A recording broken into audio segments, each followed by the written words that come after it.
From the dawn of time, man has collected and shared stories. Many of those stories are inspirational. Some are haunting. And many of them are downright kooky. Welcome to Kooky Tales, a show where Rob and Susan discuss stories ranging from the supernatural to the downright bizarre and everything in between. Whether you prefer the dance macabre or doing the funky chicken, join us as we decide if these tales are spooky, full of dookie, or just downright kooky. Here on Kooky Tales.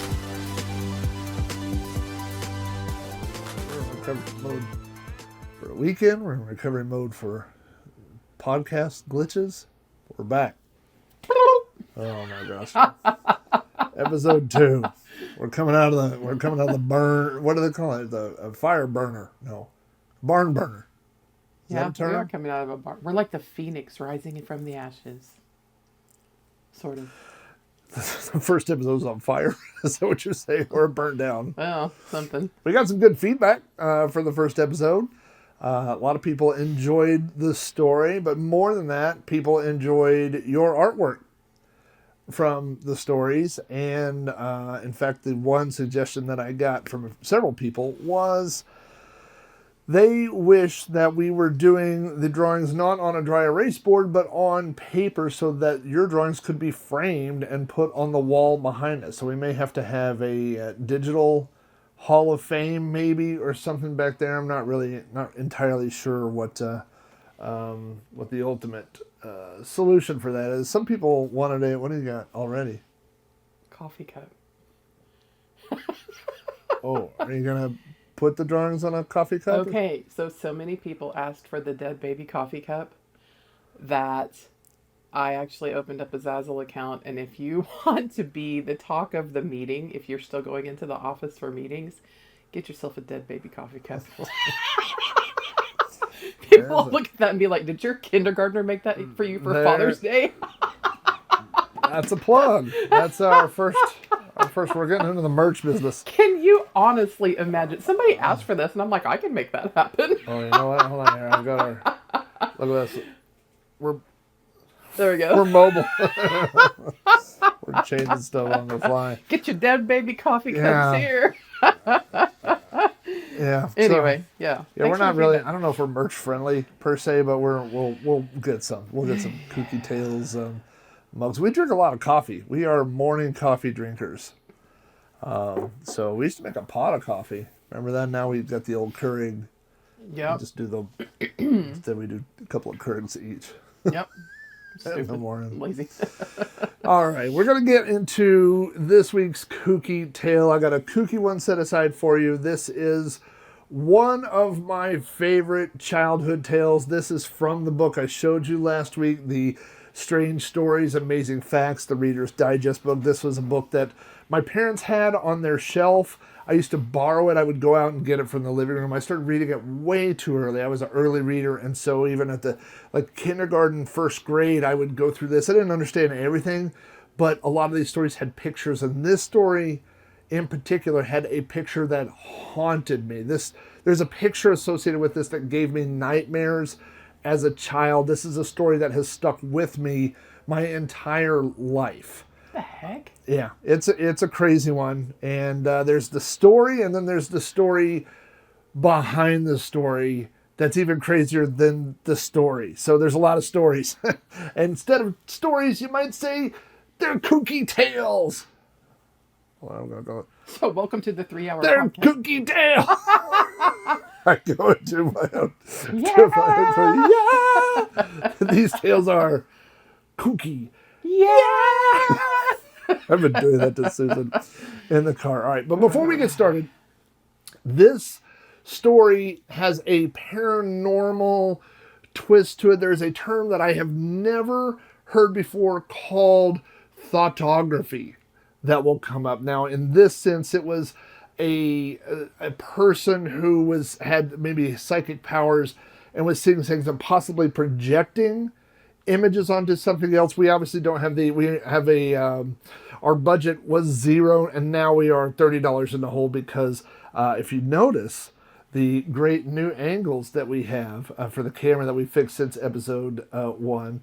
That's because we bought a couple of tripods, ring tripods. So our current budget is -30. And I'm going to charge you $1 every time you do that. So far we're at -$32. -2 turkeys. So we don't have a budget for a lot of high-tech special effects, things like that. I can't do true paranormal research. But what I have is a picture here on my laptop. I'm going to look at this picture, and using our psychic powers, you're going to draw the picture without seeing it. I'll make sure you can't see. I can't see. You're going to draw the picture I'm looking at. Now, a true psychic would not need a hint. It's like a psychic experiment. I would say, like, hey, I want you to pick a number, and you go, give me a hint. Well, then you're not a psychic. If you need a hint, you're guessing. But I will give you a hint that this is a photograph that I took. So this is not of a place, you were with me when I took this photo. So this is not of a place you've never been to. This is not something you've never seen. This is a photograph that I took. You were with me. It's on our server. On my server, I have 100,000 digital photos, and it is one of those. So I'm going to look at this photo, and we're going to give you about 10 seconds. I want you to I'm going to start thinking of, I'm sending you the photo. I'm staring at the photo. I want you to receive the photo. Okay, draw this picture. I probably should have queued up some Jeopardy music or something. Jeopardy may get us kicked off of YouTube. So well, I see this picture so clearly in my head. I'm sure it's it. We have a psychic. We've been married a long time. We have been married. There's psychic connection. Okay. So this is great video. Even better for the audio people. There's absolutely nothing for them to see. Right. Just know that I'm drawing this picture, and I'm going to go ahead and explain it to you now. When Mason was like less than 2, Rob already had him playing video games when he was a little kid. And we have this, actually there's a video that Rob made, but this is a picture of Mason as like a little toddler. Like he was walking but barely, and he's laying in the floor playing some kind of car racing video game. And I see that picture so clearly in my head. I know that's what you're looking at. Why does our son only have one eye? He's laying on his face. Because I don't know how to draw a kid who's like on his dead. This is how you see people play video. They just lay on their face down. He was laying in the floor, but I don't know how to show a kid propped up laying in the floor. So you get what you get. You don't throw a fit. It's because he was on a beanbag when that happened. No. Anyway, that's the picture. 100%. Right. Well, this is the picture I was looking at. Let me go ahead and bring this up for you. It is not our son playing video games in the floor, although I do remember that. This is Diana Dizer. Yes. And I don't know if you remember when we met Diana Dizer. Diana Dizer is the woman who was making a grilled cheese sandwich and found the image of the Virgin Mary on the grilled cheese sandwich. You can see Diana right there. She kept that sandwich for 10 years and then put it on eBay, where it was purchased by goldenpalace.com. I don't know if you remember, that was a gambling website, online gambling website that was purchasing lots of things for publicity. They purchased the grilled cheese sandwich for $28,000. And then they put her on a tour circuit. So we went to the state fair one year. They were having a officially sanctioned grilled cheese eating contest, if you remember. Yeah. And so Diana was there. What you got there for us? It's the Virgin Mary. Susan has drawn the grilled Virgin, cheese sandwich, which might be heresy. Well, so is the grilled cheese sandwich, so go figure, right? It's like an emoji on a cracker. That's what you're doing. Hence the Virgin Mary grilled cheese sandwich. That's what it looked like. It did kind of look like that. I'll pull that back up for you again. So she was touring with for Golden Palace. You can see in this photo she's got a Golden Palace hat. They also had the grilled cheese sandwich in a secure briefcase. And if you look real close, there's the bite she took out of it. The story was she made the grilled cheese sandwich, took a bite out of it, and then while she was eating the first bite is when she noticed the Virgin Mary. Now, there is a reason that I chose that photo. It'll come up later in the episode, but let's get started with this week's Kooky Tale, which has many names. It is referred to as the House of the Faces. It is referred to as the Belmez Faces. Sometimes it's called the Faces of Belmez, La Casa de la Cares, or sometimes Cares de Belma. Cares is Spanish for cars. No, it's Spanish for faces. Have you ever read the Amityville Horror book? I have. Okay. So in the Amityville Horror book, they talk about the house having a face on it. Yes. There you go. That's the Amityville Horror House. And then, the House of Many Faces. not to be confused with the Amityville Whorehouse, which is different house. Okay. So I'm going to read you the story as it appeared in the Reader's Digest book. This book that I showed last week, Strange Stories, Amazing Facts. It was published in 1976. This is the story as it appeared in that book. It was about half a page. It's not very long. Okay. But it also had a photo. So after I'm done with this, I'm telling you this kooky tale, I'm going to tell you the photo, and then I'm going to tell you the story behind the story, which is even crazier, if that's possible, than the story. In the book, the title of the story was called Ghost Faces on the Kitchen Floor. It appeared on page 390 of the Reader's Digest book, Strange Stories, Amazing Facts. An elderly woman and her infant grandchild were sitting on the kitchen of their village home when suddenly the child cried out excitedly. The innocent eyes of the child had seen nothing more than a diverting new game, but it was a game that terrified the old woman and developed into a mystery for which scientists, despite every test, have yet to unable find any natural explanation. That's an awkward sentence. It happened in the village of Belmez, not far from the city of Cordoba in southern Spain, on a hot morning in August of 1971. What the child had seen was a human face that had spontaneously imprinted itself on the pink floor tiles, a face with troubled features, definitely sad. No recognizable pigment of any kind had formed the image, and when the family tried to rub it out, they were horrified to find that the eyes only opened wider and the expression grew even more sorrowful. Alarmed and bewildered, the owner of the house tore up the floor and replaced the sinister tiles with concrete. But 3 weeks later, a second face emerged, this time with even more clearly defined features. The affair had taken a turn beyond the grasp of the simple village folk, and now the local authorities became involved. They ordered a section of the floor where the faces had appeared to be cut away, and official inquiry began. Workmen dug the floor up, uncovering the remains of a medieval cemetery.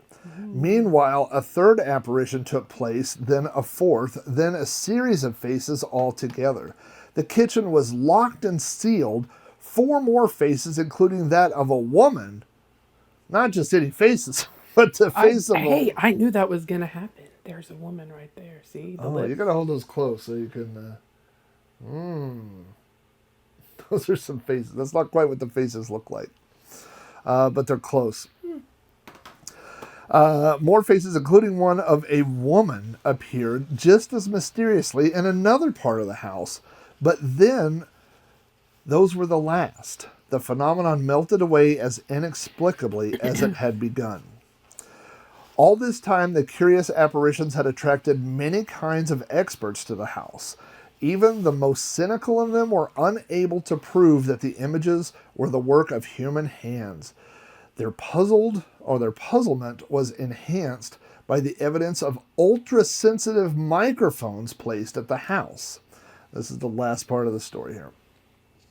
These microphones recorded sounds not audible to the ear, voices speaking strange languages, agonizing moans matching the torment of the eyes and the faces on the floor. No one yet has come forward with a really satisfying explanation for the Faces of Belmez. All the experts have been able to suggest is that the house was once the scene of some tragic and terrible accident or incident, perhaps connected with some form of medieval witchcraft.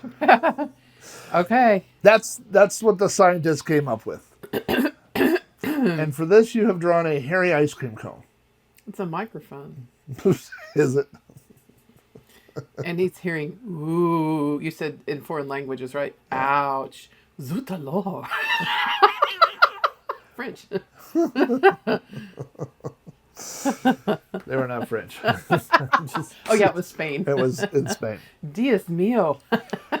Now, there were some updates to this case on Wikipedia. There's a Wikipedia article that talks about this. There's slightly new information. Then there's a lot of new information, okay? But because this happened in 1971, the book was published in 1976. Okay. So it's 5 years after the event. On Wikipedia, some of the details are different. First of all, there's no mention of this family having a grandchild or the grandchild being there. So, Ooh, ghost baby.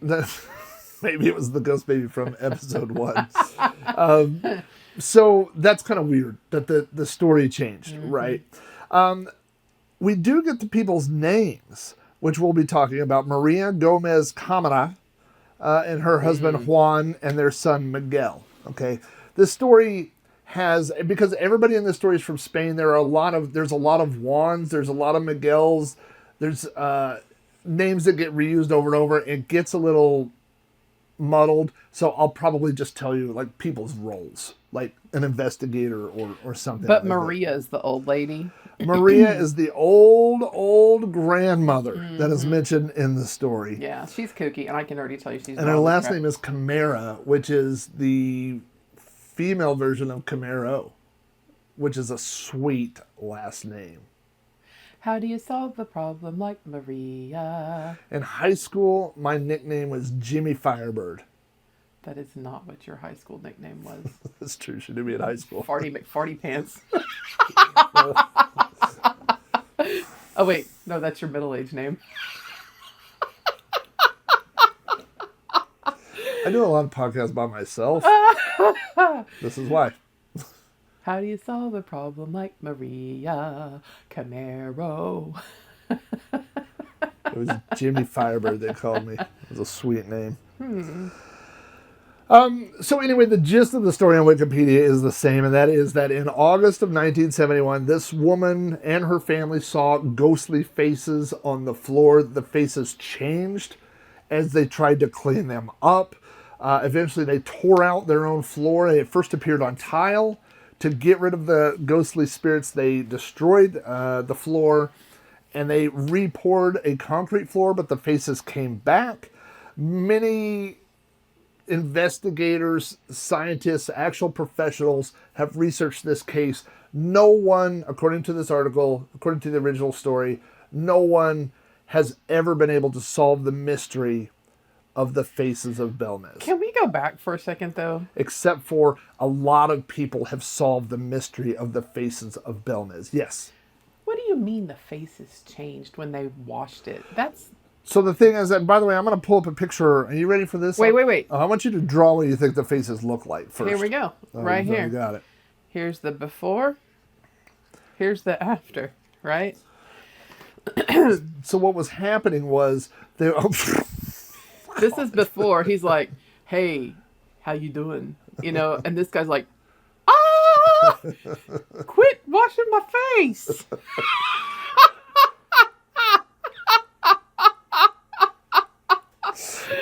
Washing my face. And so Okay. here's the thing. It wasn't, they were like, quit washing my face. It was, they were like screaming with terror because it was like you were scrubbing their face away from existence. It's not like they didn't want a clean shave. Like, quit washing my face. Right. So, there's a lot to get into, and we're going to go through it as fast as possible, okay? But there were some investigations at the time, and there were two primary theories. And the first was a theory, a paranormal explanation that came up that was called thoughtography, which is a word I've never heard used before. And thoughtography was a skill you don't have, B, it was the concept that a person with psychic powers could see something and project that image onto something else. And so the prevailing theory, one of the two prevailing theories, was that Maria Belmez had psychic power. No, not Maria Belmez. Camara had psychic powers, that she was somehow communicating with these souls that had been buried underneath her house, and that she was seeing their faces and somehow projecting these faces onto the floor of her home. Thoughtography. Okay, but you never showed us the picture. Don't show me yet, though, because I want to show you what it looks like whenever she sends her brain powers to the floor tile. Because if I were going to waste my brain powers, I would definitely send my brain powers to the floor tile. Okay, you ready? Hey, let me get the angle right. There's Maria, right? And there's her brain waves going to the floor tile. Photography. Did you think she was a fish? What? She looks like a fish, like a snake head. It's Maria. Again, with the one eye. She's turned this way. Or this way. Turned some way, no? Anyway, that's not the point. The brain waves going to the floor tile. I mean, it's like she sneezed out of the back of her head. And something fell on the... That's odd. That's an odd photo. Okay, now you can show us the picture. All right. This is actual pictures of the faces that appeared on their floor. Okay, let's see. What? These are two of the faces of Belmez. And I got to tell you, these pictures haunted my dreams as a child. If you look at that, yes, that's what was on their tiles. The one on the left is one of the more famous faces. I believe it was like the second face that appeared. The one on the right is one that came later, like after they scrubbed, and it was like showing pain and torment, like of their souls. Okay. Can I look at that one more time though? Wow, that is so clear. It's just freaking kooky. Can you imagine if you saw that in your floor tile? No. Again, thoughtography is one of the two major theories at the time. The other major theory at the time was that Maria and or her family were painting these on their floor.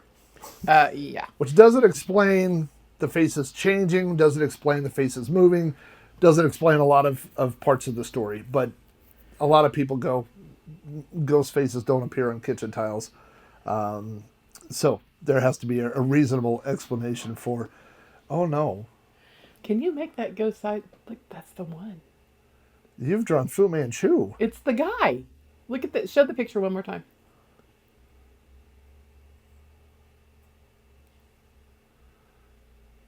That's pretty good, huh? What have you done? So if you want that on a coffee mug, go back to that now. Hold on a second. That's a great coffee mug. All right. We're going to get into a lot. We got to go fast because there's so much information on this story. But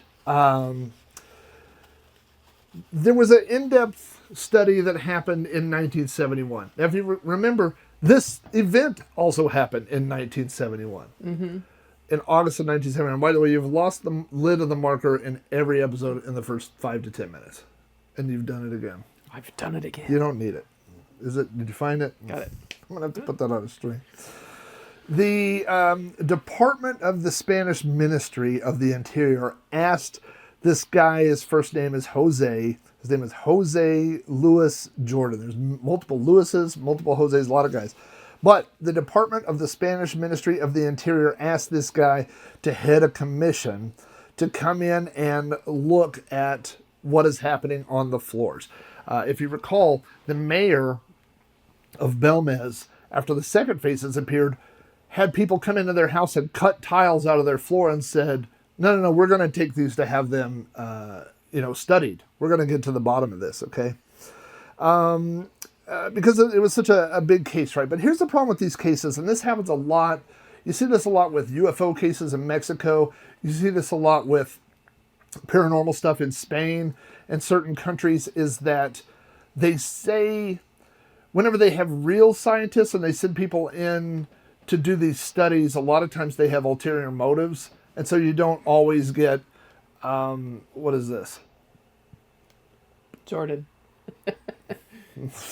Just do it. Well, he just did it all right. Because they sent this guy in. And here's a quote from his study. So this is within months of this happening. He said that he detected, quote, pigmentation with a dark brownish substance and a mixture of soot and vinegar and, quote, the aggressive action of a chemical compound. Mm-hmm. This is from his report. With regards to the enigma of the chemical procedures, I solved it by discovering that this compound can be found in any drugstore by asking for a German product to remove concrete stains. The mystery that the images were invisible and latent for some time has thereby been solved. Yeah, I mean, if you own a pool like we do, right? Mm-hmm. There's this compound that we use called muriatic acid that you use to clean out your pool stuff. Yeah. And you get it at Home Depot. Right. So his theory at this time was that something was applied to the concrete and it didn't appear immediately. It's like the old, I had a magic book when I was a kid. I mean, the book wasn't magic, but it was a regular book that had magic tricks in it. Right. I had a magical book that just followed me around. And there was a trick in that to impress your friends called ghost writing. And the way the trick worked was you wrote using, I believe it said you dip a quill or something. So this might have been an old book, but you dipped it in lemon juice. Yeah. And then wrote on paper, and then you put it over heat. Yeah. Over a candle, and it would slowly appear. Same concept. We did that with our Girl Scouts, and it worked. You put your Girl Scouts over a candle? Yeah, we roasted them slowly over a fire. Oh my God. Girl Scout No, s'mores. we didn't. We made disappearing ink, I think is what it's Yeah. So the concept is the same. You do something, and then later it slowly appears, right? Mm-hmm. But there's lots and lots of issues with this because that was one, right? So they in 1972 is the first official book. A guy goes and he says, I'm going to write a book about this. I'm going to get to the bottom of it. I love it. And this gives you just a tiny bit of insight about the kind of research that's done in countries like this about paranormal events. This fellow's name was Manuel Martin Serrano. He was a sociologist from the University of Madrid. And he wrote a, quote, laborious, he did a laborious study. I don't know if that means it's like he put a lot of work into it or it was took laborious a lot of work to read. Yeah. Well, I worked for the government for a long time. I know about laborious. And he was a sociologist, and the name of his paper was Sociologica de Milagro. Milagro. Which Milagro is also a Mexican restaurant that we love. But yes. These translates to the sociology of the miracle. And by the way, if you've never had cheese at this place, Milagro. Miracle. This is the first book written by a skeptic. So everybody that was doing research before totally bought into this thoughtography concept or whatever. He wrote a book, which was the biggest study of the Faces of Belmez at the time. Mm-hmm. Here's a quote. It says, Serrano interviewed dozens of Belmez inhabitants, but never mentioned anyone by name. So it could just be any random person. Or made up, who knows? But yeah, so that's a problem. Like if you're trying to do real psychic research, you can't just go interview people and not grab their name. That's not really how real research works, right? Yes, but hold on a second. Yeah. God, doesn't cheese sauce sound good? All we've been thinking about is cheese sauce since we've been on our diet recently. Milagros. Is that, what's wrong with that guy? That's you.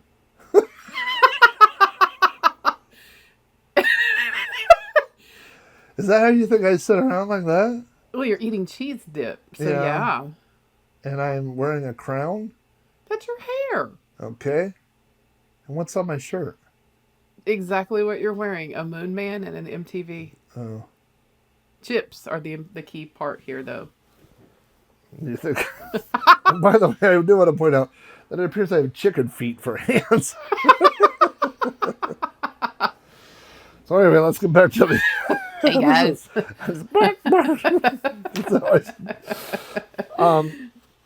It did say that what Manuel wanted to do was study the sociology of the event, like how people were reacting to it and how it affected this town.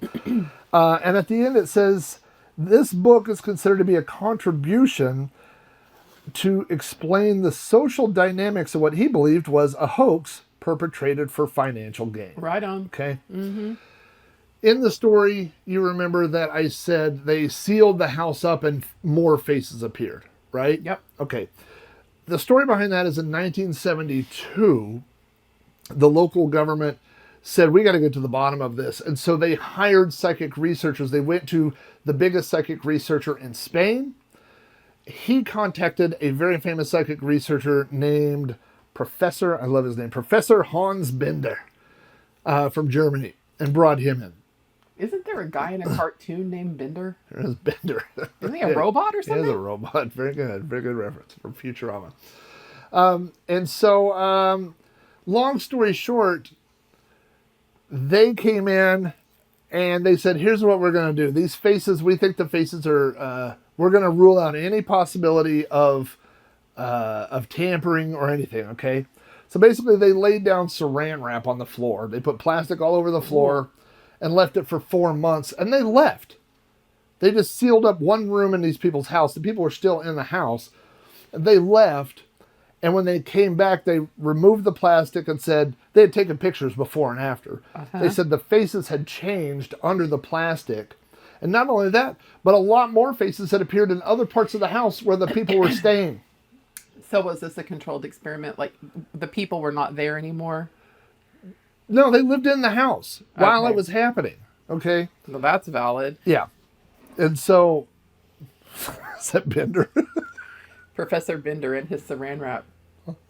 Right? It's not bad. Is that the guy? That's pretty close to Bender. All Yeah. right.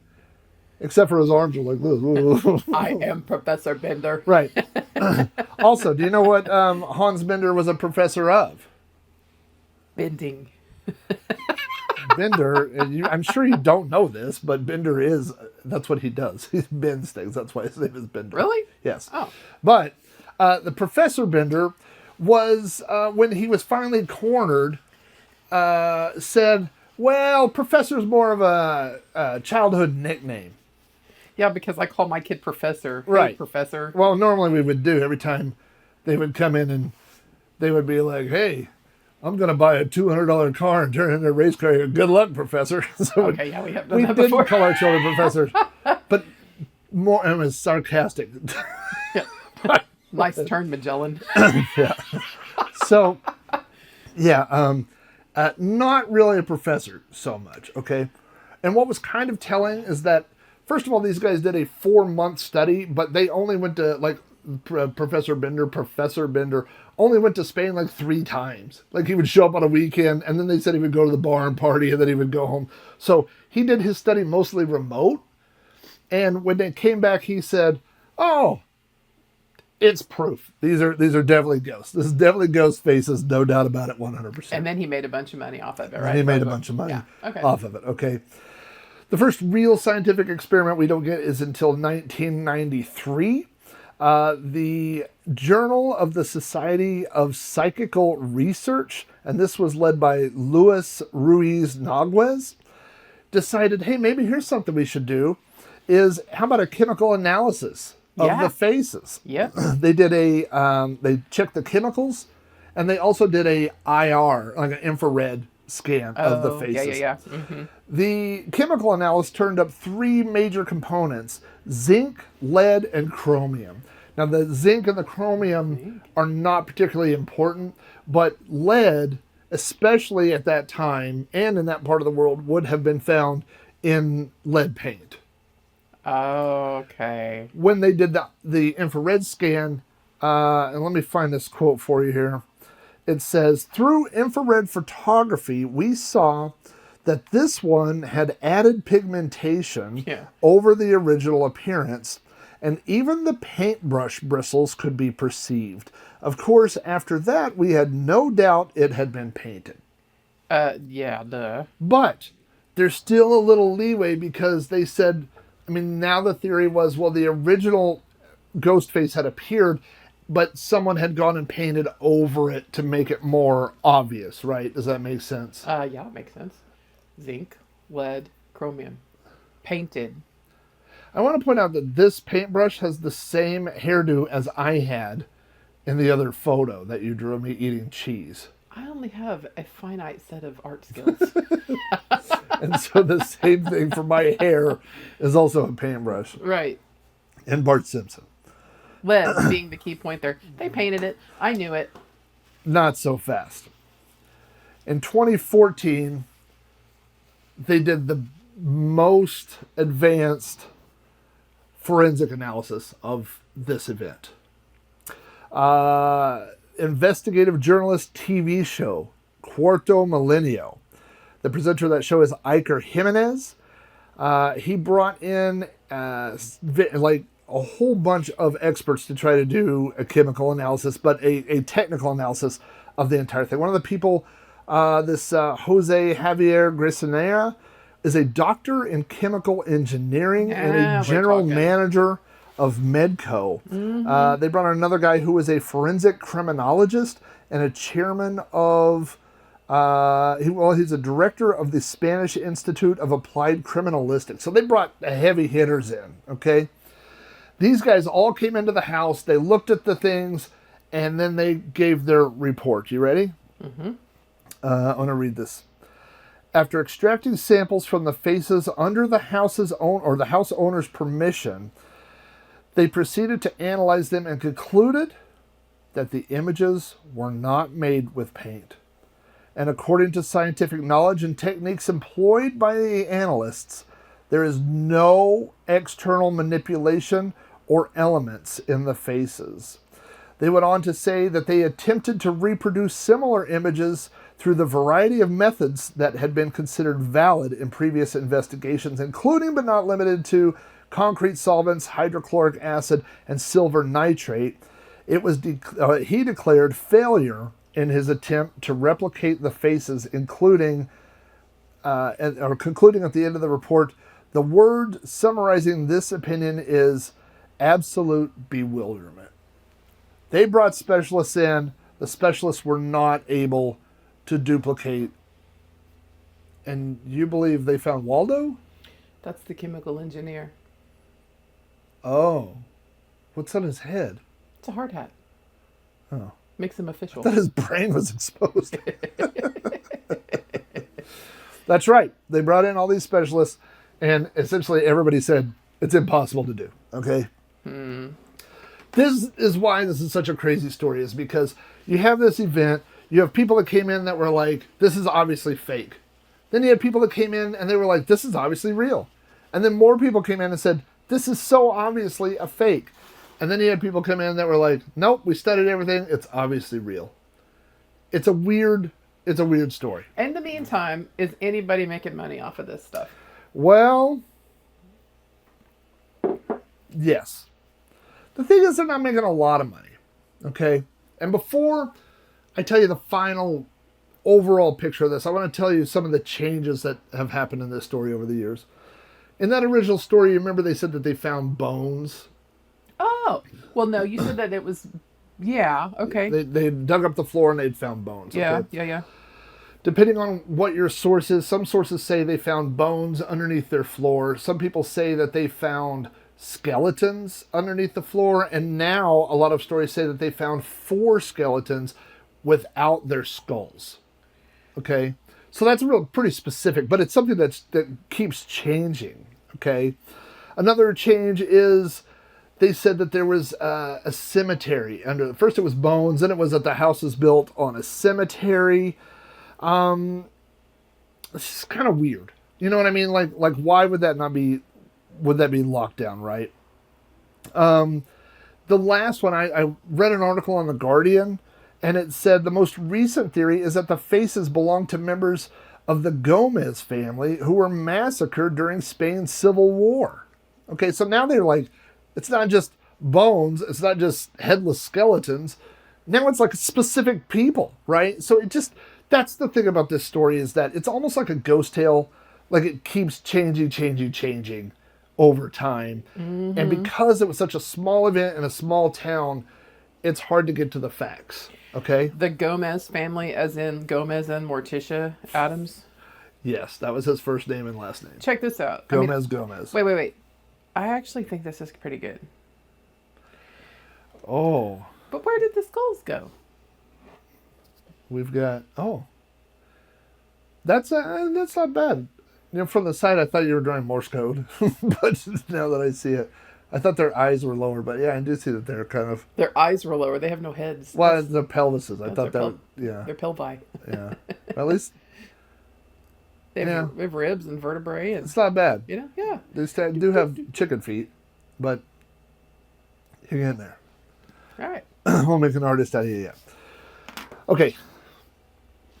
I listened to a podcast this week while I was researching this story. I believe it's called Strange Phenomenon. I'll put a link to it in the show notes. But it actually went into great depth and interviewed some of the people that have actually investigated this. Not people that are replicating the original story, not people that are adding to the story or the myth, but people that actually did research, okay? Okay. Here's a factual account of what happened, and not only what happened, but the context of what happened. Okay. First of all, you have to understand that Belmez is a very, very, very poor part of Spain. It's very poor, and it's very remote. There's no way, you don't go through Belmez on accident. I mean, if you imagine like a city and then a one-way road that goes, and then there's Belmez. So you don't go to Belmez by accident, okay? You have to actually want to go to Belmez. And Belmez had, at this time, a population of probably 5,000 people, give or take, okay? It said that Maria Camara was an old woman or whatever, but she was not an old woman. She was actually pretty young. She was, I believe, a widow and had multiple children, and she had married a much older man who also had children. Oh. This was really frowned upon during this time in history, right? Because they, what is that? That's the Iberian Peninsula. What is that? That's where Spain is. And is that where Belmez is? I don't know, but it's just remote because it's, on the Iberian Peninsula. If you're planning to use this to travel to Belmez, don't. I don't believe that is. Please refer to Google Maps or the mapping of your choice. So Maria was a widow, but she just looked old, probably because she was freaking worn out. And married a widower who was much older. So at this time, first of all, that was a very unpopular thing, and it would kind of was the social stigma of you're a woman who has no hope, no future, no plans, and so you've just married somebody to take care of your family. It's like the Scarlet Letter only. Yeah. So because of this, the people in her town did not like her. She was an unlikable, the situation made her unlikable. She was like a gold digger. Yes. It's what they were thinking, like, oh, she's just marrying this dude because she's got all these kids and she doesn't know what to do. Can we just go back to Maria? I ain't saying she's a gold digger, but she ain't afraid of no ghost.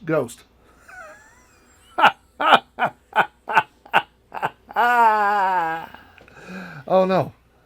What is that? That's Maria. I still seem to think you think she's a snake. But now she's got the Scarlet Letter M for Maria. Okay. All right. I'll give you that. Deep cut. It's not that deep, but all right. I read, just don't draw. So, she's not popular, right? Yeah. Okay. She also goes around town telling everybody she's psychic. Oh, God. which makes her even less popular with the people of this small town. They're like, here's the crazy gold digger lady who also thinks that she's psychic. Okay? Now, here's another part that is never mentioned in the stories, never mentioned in any part of this. There was a woman who, a year prior to this event, found a rock that looked like the Virgin Mary. And this lady became very popular in the town because this is Spain. This is a huge Catholic area. People like those types of miracles where you say there's a visage of the Virgin Mary, and then everybody started going and hanging out with this lady and saying, can we see your special rock? Okay? Mm-hmm. Now, Maria, she takes note of this, okay? And that is a boy who fell down a well. That's the Virgin Mary rock. Oh, that's the Virgin Mary. Oh, I thought that was Maria in a tornado. So here's the thing. So Maria takes note, right? She's like, hey, all this got kind of popular, okay? So one day Maria is boiling pork fat in her kitchen, as one does. As we all do. Sure. And some of the pork fat splashed onto the floor. Okay. She didn't notice it. There wasn't anything noticeable about this, okay? The next day, she's sweeping the floor and sees where the pork fat landed and says, hey, that looks like a picture of Jesus. She says, I think it's Jesus on my floor. And it's a face, and it has a beard. You know, I mean, it's like a traditional kind of Jesus picture, right? Yeah, I mean, maybe she was getting a little bit too close to the pork fat smoke. Don't you think? We should. Okay. So the thing about this is she brings her husband in, she brings Juan in, and she goes, hey, look at this. Look at this. I think Jesus is on our floor. And Juan goes, I don't see it. He is not into this at all. He is like... Hold on. I got a good one. Oh my gosh, I got a good one. Look. It's the pork fat boiling in her inganga. Oh, nice. Right? And then the Jesus tile. I mean, here's what I'll say. I actually know what this was. So that's... you're getting better. Yeah. There's the pork fat. There's old Jesus Cristo himself. Please don't. I am so sorry. Yeah. Well, I mean, you're just doing it. I'm just like narrating. a court reporter, you know? Yeah, I'm pretty much a sketch artist. Yeah. So, Can you imagine? Everybody's like, I don't see it. And in fact, he took a picture of this and they looked at it, and he goes, that what they figured out was this is part of a footprint that was in the ground, like when the concrete or the tiles were wet, there's a footprint, and it just filled in, and it's that same condition that we talked about on the last episode, where when you see things and you think you see a human face in it, it's that. Like everybody was like, it's not Jesus, it's a footprint. Okay. Okay, hold on just a second here. Yeah. So, I get it. Rorschach test, right? It's like the power of suggestion, yes, all this kind of stuff. She's wanting to see Jesus in things because she's already known that this lady down the street had a Virgin Mary rock.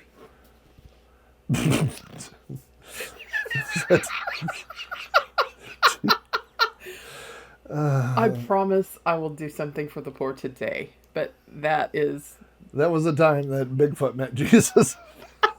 They made a cast of it. So she's already looking for stuff, right? Okay, yeah. Okay, now here's what you got to know about the story. Okay. She leaves. She comes back the next day, and this is in her floor. The one on the left is in her floor. And now she's like, oh, Dios mío. There's a ghost face. Okay? Now, what's pretty much assumed at this point is that her children are playing a trick on her.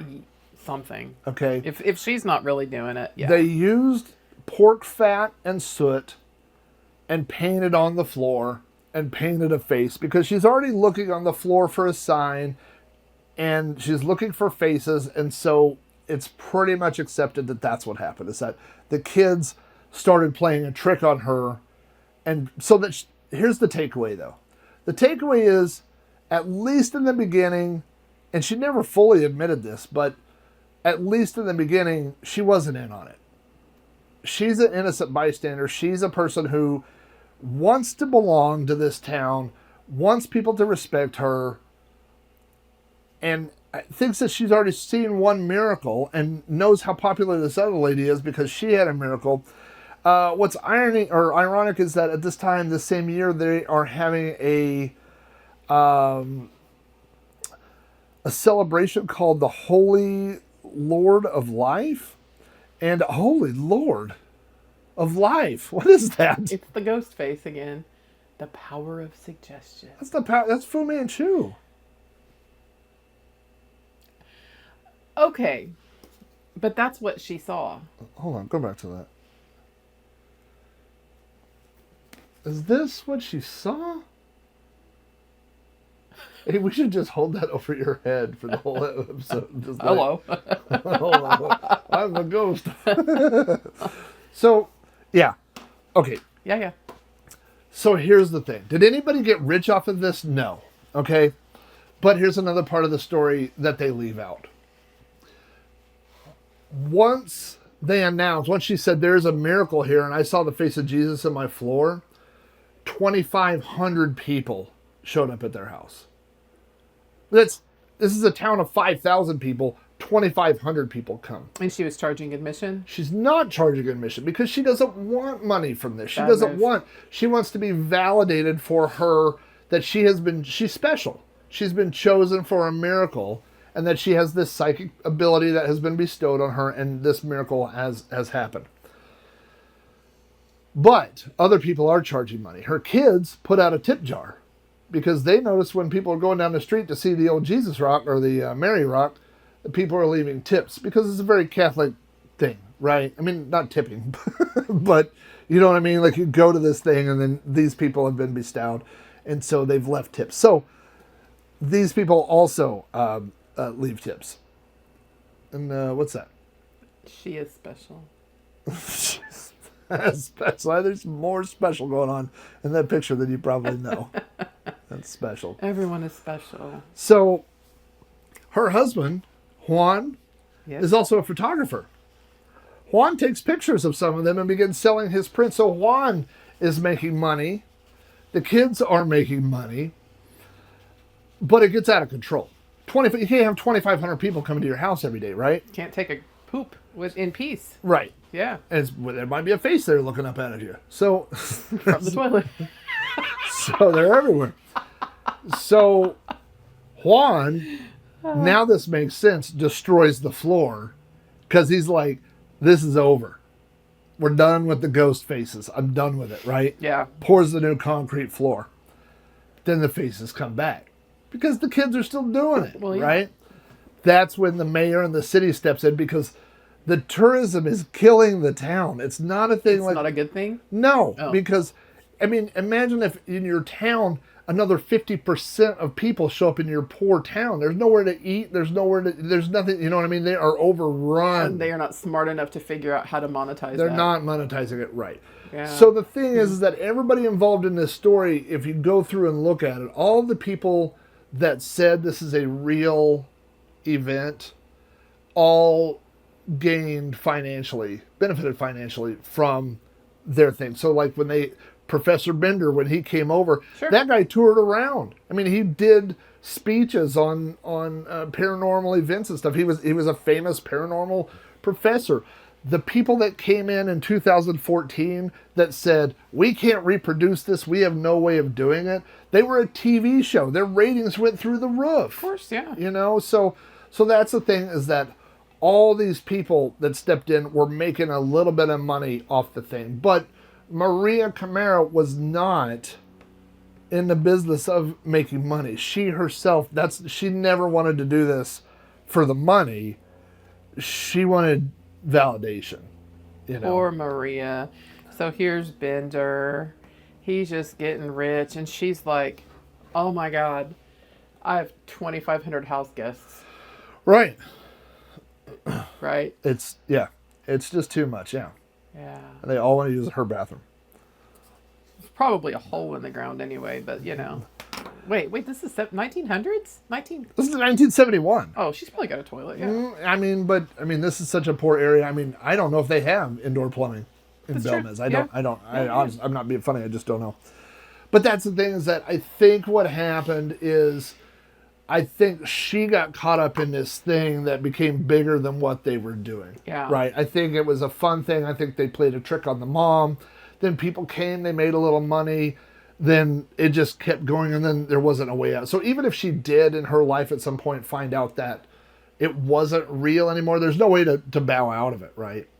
It is There's no way to get out of it. Such a long game with no end in sight, right? No reason. Now there was one interesting part, is that Maria did eventually pass away, and when she passed away, everybody was like, because if your real theory is thoughtography, and that Maria is a psychic and she's connecting with spirits and she's projecting the image of spirits onto her own kitchen floor for years. By the way, I don't know if I mentioned this. Throughout her lifetime, more than 500 faces appeared. What? Yeah. So it wasn't just like one face or two faces, 500. Okay. She was wasting all of her pig lard on drawing pictures on the floor. Don't know. No. Maria seems to have found an untimely fate there. Yeah. So, they found so many faces, right? And so when Maria died, they thought this is the end of it, Yeah. But it wasn't the end of it. More faces appeared. They appeared on the walls. They appeared everywhere. Are they still living there, the other people? They were still living there. The rest of the family was living there. And again, if you take a look at what the original faces look like, the new faces did not look like this. The new faces look like very, very good artwork that you would see, like an illustration. They look great. And so people came to study those, and they immediately were like, whoa, this is 100% fake. This is lead paint. We know what this is. And the kids were busted. They were like, oh yeah, we did these, but we didn't do the other ones. That's always a hard sell when you get caught doing something, but not the rest. You know what I mean? You go, well, yeah, we faked some of them, but not all of them. So that's unfortunate. That's a big thing in UFO. People say, they get caught faking a UFO picture, and they go, well, we saw a real one, and we just wanted more pictures, so then we faked the later ones. So but your credibility is kind of shot at that point. So anyway, the one thing I wanted to mention is this one book that was published, and it was called La Caras de Belmez, the Faces of Belmez, right? Mm-hmm. But this was the guys that really did the in-depth. This is kind of like the overall study of this case. And Caras, in this sense, has two meanings. Caras in Spanish means faces, but it also has a slang term. And the slang term is scoundrels. So the book is The Faces of Belmez, but it's kind of a nod and a wink if you know slang, which I don't. I just read a thing that's explained this to me. That's also the scoundrels of Belmez. And so that is unfortunately kind of the reality, is that it seems like this was a practical joke that probably got out of hand at some point. And what's that? That's kooky. So this story is kooky, right? They made up a bunch of the crap. Yeah. They're scoundrels because I ran out of space. BS. Okay. I'm already calling a BS on this. Well, that was, something that we were going to do on the show was say if the story was kooky, spooky, or full of dookie. Oh. And I think this one's all three.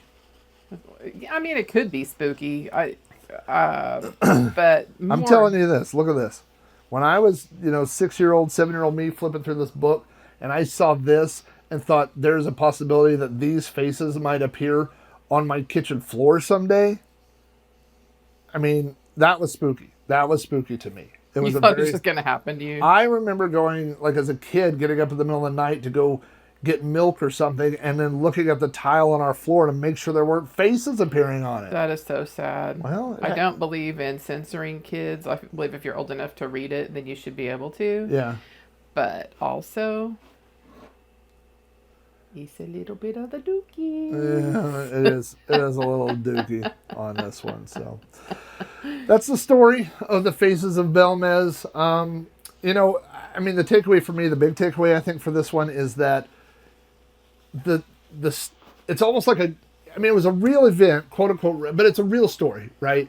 Yeah. But it's almost like a ghost tale in that it has morphed and changed over time, which you really can't do in a true story. You can't keep adding facts, like the thing like, oh, it was some bones. Oh, no, it was skeletons. Oh, it was headless skeletons. Oh, it was a specific family. Like, you can't keep changing the story. You know what I mean? I didn't really get into it, but this part of Belmez, it says this town's over 700 years old. It was built on a place where there were wars and battles. They said if you dig up anybody's house in Belmez, you're going to find bones. There's bones everywhere. They said the whole town is built on things where there's bones, So it's completely unsurprising. But as the story has morphed over time, and this is an example, I think, of the reason why this is such a kooky tale to me is because you got the tale, right? I mean, to me, if anybody ever asks me about the Faces of Belmez, I'm going to tell them it was an old grandma, which it wasn't, who was holding her grandbaby, which she wasn't, and she looked on the floor and saw these faces, which is not how she saw them, and they changed, which they didn't, and that there was no scientific explanation ever given, which there was. So every part of the story has been disproven or changed over time, but to me, in my heart, that story is the original story that I read when I was a kid. Right. And so there will be faces in our tile in the next day. Those are not in the toilet. I can't do it. Get over the toilet, see a face in there. I mean, you shouldn't have said it. All right. Well, that is the end of this kooky tale. Next week, I don't have a story lined up for next week, so do you have any requests? A style? Okay, so I love UFO stories, right? Yes. I want one that I haven't heard before. That feels real. Like, I want you to scare the dick. Actually, not scare. I want scare the what? The dickens out of me. Well, you stopped. Oh, yeah, that's true. I want a realistic UFO story. Okay. And I will make drinks. This morning we're having coffee, but I'm going to do an alien drink. Okay. So we'll have an alien-themed drink next time. I will bring you a UFO kooky tale that will scare the dickens out of you. All right. Yeah. So, hey, thanks for listening. If you want to follow us, if you're not watching the video, you can see this on YouTube under Kooky Tales Podcast. You can also find it on Apple iTunes or Apple Podcast or iTunes. Just look for Kooky Tales Podcast. We're also on Instagram. So I'll be posting pictures. I'll post pictures of the Belmez faces and Maria and some other stuff from the case that I found this week. And you can always see some of Susan's drawings if you just listen to the audio version and don't watch the YouTube feed, then you can go to Instagram and I'll put a couple of her highlighted photos. And not the one of the Dookie. I don't know. I'll find maybe that one of Maria and her magic powers of Jesus on the floor. That's a pretty good drawing. That's not bad. Also, the one where she was cooking the pork fat. That was good. Pork fat, always a plus. So, hey, thanks everybody for listening. We will see you again next Monday for episode 3 of Kooky Tales Podcast. Bye, everybody. Bye. Bye. All right. Oh, my gosh. Do you want a scary alien story? Realistic, though. Not some pile of crap like today's. What about this boy who found an alien in his shed, and he was like, Elliot, and out, ding, and they called it BT. Oh my lord! Such a sight to see. Will there be Reese's Pieces? Sugar free. Oh no! Speaking of Dookie, all right.